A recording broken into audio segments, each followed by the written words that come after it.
Biologist Thomas Lovejoy once said, "If you take care of birds, you take care of most of the environment problems in the world." Yet despite this insight, it is us who continue to drive the rapid declines in bird populations. One significant contributor is building collisions, which in the United States alone kill over 1 billion birds every year. The human impact is cascading.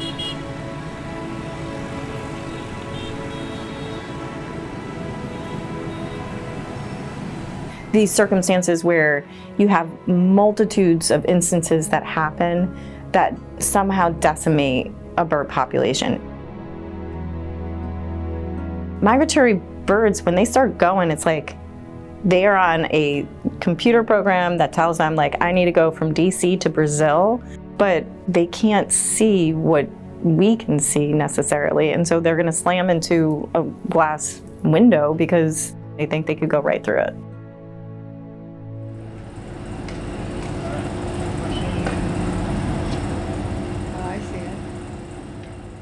Lights Out DC is a program of City Wildlife, and we are looking for evidence of the problem that glass causes so that we can, A, rescue the injured birds, but document the problem so that we can educate and advocate for solutions, because this is a problem, an environmental problem that does have solutions.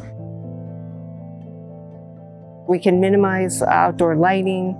We can use blinds on our house. We can do all sorts of things to reduce lighting and make the glass visible to the migrating birds. The way that we look at birds is an indicator, because if they're out of balance, we know that the system is going to be out of balance as well. Most of our food comes from plants. Even if we eat animals, that food is coming from plants ultimately. The birds are important to disperse the seeds so that the offspring aren't competing with their parents for resources right by them. Not only for just the natural population of plants, but also if we're thinking about crop production and food that we would consume, a decrease in the population of birds that are eating insects that normally destroy the crops. You're gonna see more crop damage. You're gonna see like this void of the next tier of animals throughout the food web. So we are driving to City Wildlife. It's the rehab center where our 4 birds that we've found on the bird walk between the NOMA route and Union Station, and they will treat them there. Well, determine what their injuries are. The injuries are not serious. I've actually had times where they have given the birds back to me and allowed me to release them. It doesn't happen super often, but it has happened before. We have a hummingbird who does need to be released, and we're just curious if you're...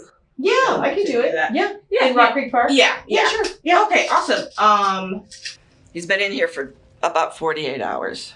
He's good now, as you notice. And what I would do is make sure there's some like low bushes around, simply because he's going to want to go into a bush and sit for a while. You know, the people who do this, we definitely love birds. We definitely care about nature. We have all of those things. But, you know, one person can make a difference, especially when one person several times over, right? If it's me and it's Lisbeth and it's 3 one-persons every single day that are out here doing this, this is how differences get made. It's little things. And we won't be able to completely stop all the strikes because glass is here. But, you know, if one bird makes it that wouldn't have made it, then that's really, that's great, you know. Over the years of documenting it, we were able to get a coalition together of environmental groups in the DC area, and we were able to help get a migratory bird bill passed that now mandates a new construction and substantial remodeling of buildings over a certain size that they have to use bird-safe measures. While the local ordinance that City Wildlife's Lights Out DC initiative helped to foster in has remained secure, environmental regulations across the country have come under attack in recent months, including the 1918 Migratory Bird Treaty Act, which is often considered the bedrock for bird conservation in the United States. yes, it took a long time to get here. Have we taken steps back? Of course we have. Like, there are people who are always fighting against these measures because they want money. But, you know, there's nothing like community organizations that, number one, start the fight and then continue the fight and bring it up to the federal level. Like that, it's just so impressive to me to see it happen over and over and over again.